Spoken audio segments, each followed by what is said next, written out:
Global warming एक ऐसा शब्द है जिससे लगभग हर कोई परिचित है, लेकिन इसका अर्थ अभी भी हम में से अधिकांश के लिए स्पष्ट नहीं है। ग्लोबल वार्मिंग पृथ्वी के वातावरण के पूरे तापमान को लगातार बढ़ा रहा है। अलग अलग गतिविधियां हो रही हैं, जो धीरे धीरे तापमान में वृद्धि कर रही हैं। ग्लोबल वार्मिंग हमारे पोल्स के ग्लेशियर को तेजी से पिघला रहा है। यह धरती के साथ साथ इंसानों के लिए बेहद हानिकारक है। ग्लोबल वार्मिंग को नियंत्रित करना काफी चुनौतीपूर्ण है। हालांकि इस समस्या का हल निकाला जा सकता है, लेकिन किसी भी समस्या को हल करने के लिए पहला कदम समस्या के कारण की पहचान करना है। इसलिए हमें पहले ग्लोबल वार्मिंग के कारणों की पहचान करना है।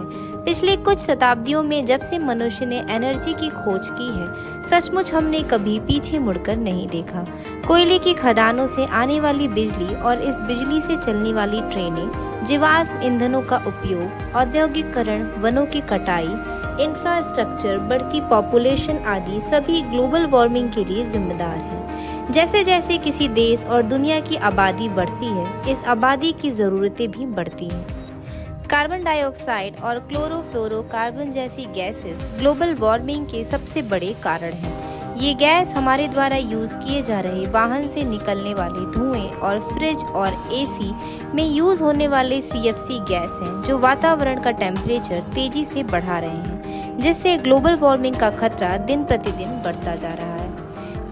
जिसका प्रभाव यह है कि धरती दिन प्रतिदिन गर्म होती जा रही है। बढ़ते तापमान की वजह से जैव विविधता वाले पारिस्थितिकीय तंत्र पनप नहीं पाते और यहाँ तक कि मौसम की स्थिति की गंभीरता के कारण मानव आबादी भी खत्म हो सकती है। दूसरा प्रभाव यह है कि प्राकृतिक आपदाओं का बढ़ता प्रचलन। प्राकृतिक आपदाएं पृथ्वी की प्रक्रियाओं में गड़बड़ी के कारण होती हैं, और जब मानवीय गतिविधियों द्वारा जानबूझकर इसमें बाधा डाली जाती है तो इनका प्रचलन बढ़ जाता है।